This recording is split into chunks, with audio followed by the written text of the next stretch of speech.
Olá, amigos e amigas da nossa América Latina. Eu tenho o maior prazer de poder participar desta Convenção de Estudos da Saúde Coletiva e Direito à Vida. E a minha ideia é que nesta apresentação possamos revisitar, ainda que rapidamente, o desenvolvimento da saúde coletiva no nosso continente. Um dos produtos desta área de saber e de práticas no Brasil foi o Sistema Único de Saúde, e como esse Sistema Único de Saúde tem contribuído para enfrentar a pandemia da Covid-19. Eu quero, inicialmente, agradecer pela oportunidade de diálogo com as companheiras e companheiros da Venezuela e da América Latina. Nós temos no Brasil uma referência muito especial ao CENDES, que praticamente contribuiu para o desenvolvimento do planejamento em saúde na América Latina. E eu, particularmente, ao visitar Caracas, em 1979, numa reunião da LAESP, a possibilidade de um reencontro com o professor Mário Testa, que aí vivia na Venezuela, assim como tantos amigos e amigas venezuelanos. Eu, com isso, me lembro de uma música da nossa América Latina que diz, com um espanhol muito mal pronunciado, na minha parte: "Eu tenho tantos hermanos que não los puedo contar". Esta música sempre esteve presente na minha memória, assim como de um baiano, um poeta baiano da minha Bahia, onde eu moro, José Carlos Capinã, que fez uma música chamada "Soy louco por ti, América". Essas referências de poemas e de artistas sempre esteve presente nas nossas lutas por uma sociedade mais justa, com liberdade e desenvolvimento. A saúde coletiva, portanto, enquanto um campo científico e um âmbito de práticas, se desenvolveu especialmente a partir da década de 70 do século passado, ao revisitar os referenciais teóricos da medicina social europeia do século XIX. Vários colegas, autores, contribuíram com esta construção.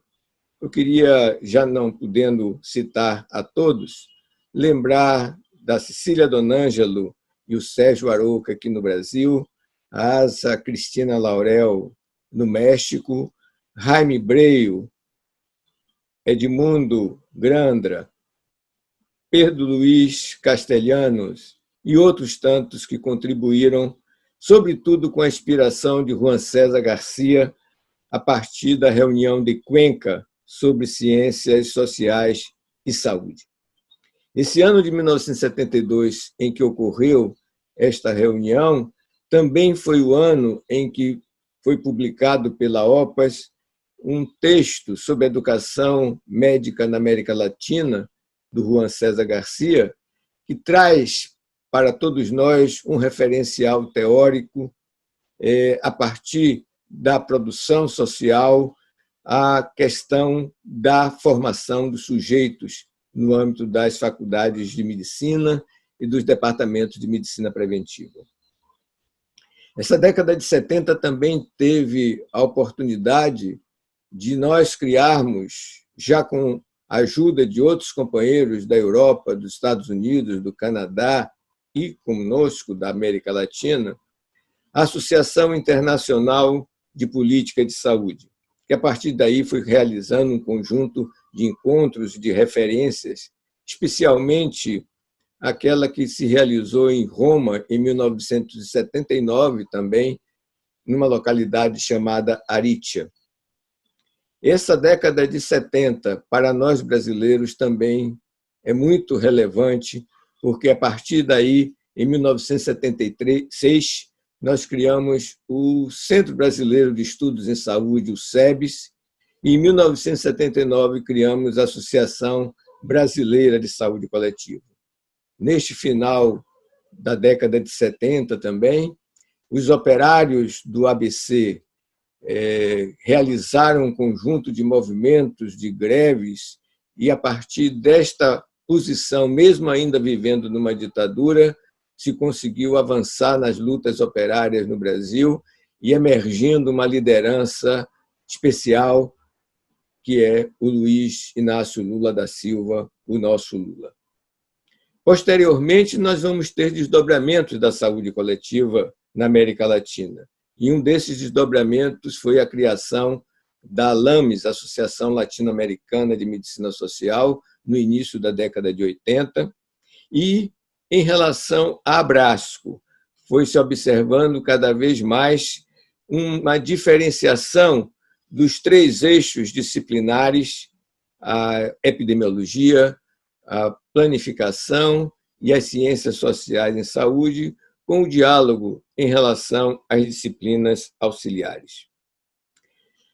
Ao longo da década seguinte, no Brasil, que é a década de 90, cria-se uma espécie de uma dicotomia artificial entre aquilo que parecia ser ciência ou acadêmico e aquilo que é a política, que é o envolvimento com as lutas sociais do nosso tempo.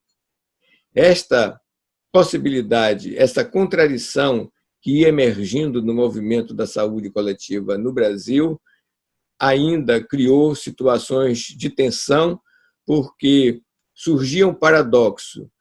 Quando mais crescia a saúde coletiva e se internacionalizava, mais ela corria um risco de uma restauração para a saúde pública hegemônica, que nas nossas origens nós nos enfrentávamos.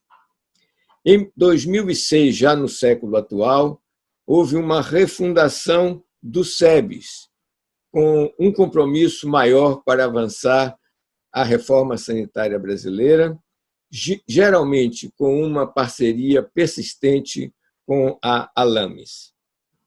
No nosso caso, a Universidade Federal da Bahia instalou, no final da década de 90, e se desenvolveu na primeira década do século atual, todo o seu programa de graduação em saúde coletiva, articulado à pesquisa e à pós-graduação em saúde coletiva sensu stricto. E, com isso, nós fomos fortalecendo as nossas parcerias com companheiros e companheiras da América Latina, na Argentina, na Colômbia, em Cuba, Equador, México, Peru, República Dominicana, Venezuela, entre outros. E também em relação aos companheiros da África, especialmente de Moçambique e de Cabo Verde. Então, este desenvolvimento da saúde coletiva na América Latina, e que tem uma expressão brasileira, foi possível, com esse desenvolvimento, delimitar teórica e epistemologicamente esta área como um campo científico, um âmbito de práticas e uma área de atuação profissional. Nesse particular, a articulação com os movimentos sociais constitui uma dessas práticas políticas que a saúde coletiva empreendeu e que, no caso brasileiro e também de outros países irmãos, foi engendrando um movimento de reforma sanitária em diferentes condições. Então, nós vamos enfrentando cada vez mais desenvolvimentos e também desafios em relação à prática técnica, à prática política, à prática cultural. Este desenvolvimento, de alguma maneira, tem avanços e tem recuos, de tal modo que o embasamento mais crítico, uma postura mais crítica, em algumas situações vão sendo abrandados, ainda que permaneça, na maioria dos companheiros e companheiras, uma defesa de sistemas universais de saúde, de natureza pública, inclusive, mais recentemente, com posições contrárias à chamada cobertura universal em saúde, que a LAMES, o SEBS e, de certa forma, a Brasco se reuniram para se contrapor a este tipo de proposta ideológica. Então, eu dizia que o Sistema Único de Saúde foi um dos produtos do desenvolvimento da saúde coletiva na América Latina, no caso, no Brasil em particular, e também resultante do movimento da reforma sanitária brasileira, que esteve muito articulado esse movimento com o desenvolvimento da saúde coletiva. Apesar desses avanços, nós vamos ter, antes da pandemia de 2020, um sistema único de saúde no Brasil subfinanciado e propositadamente reduzido nos últimos 5 anos, convivendo com um sistema privado subregulado que é priorizado pelos governos, pela mídia e também pelos componentes do legislativo e do judiciário. Nós encontramos esta situação do ano de 2020 com uma infraestrutura pública constrangida, sobretudo na atenção especializada e hospitalar, refém do setor privado aqui no Brasil.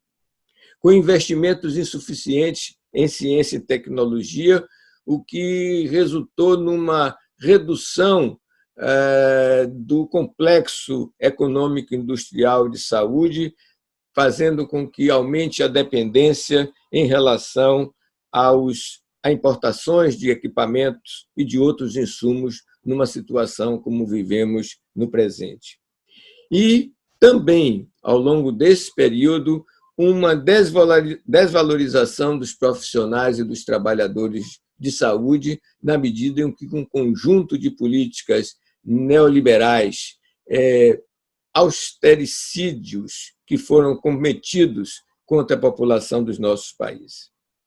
A partir de 2016, com o golpe midiático parlamentar, que na realidade foi um golpe do capital, observávamos um desmonte do Sistema Único de Saúde, quase como tornando uma espécie de um simulacro. Foi realizada e aprovada pelo Congresso uma emenda na Constituição que define um teto de gastos públicos até o ano de 2036, o que praticamente inviabilizaria o desenvolvimento da infraestrutura do Sistema Único de Saúde. Nós vamos, então, adicionar ao subfinanciamento crônico um desfinanciamento público a partir dessa emenda constitucional 95. Nós vamos passar por um processo muito avançado de privatização e de financiarização da saúde. E o governo atual conseguiu, no ano passado, realizar uma reforma da Previdência com a desconstitucionalização de vários tópicos importantes para a defesa da população e da classe trabalhadora, além de uma ameaça a um sistema de previdência sob a forma de capitalização, tal como se desenvolveu no Chile.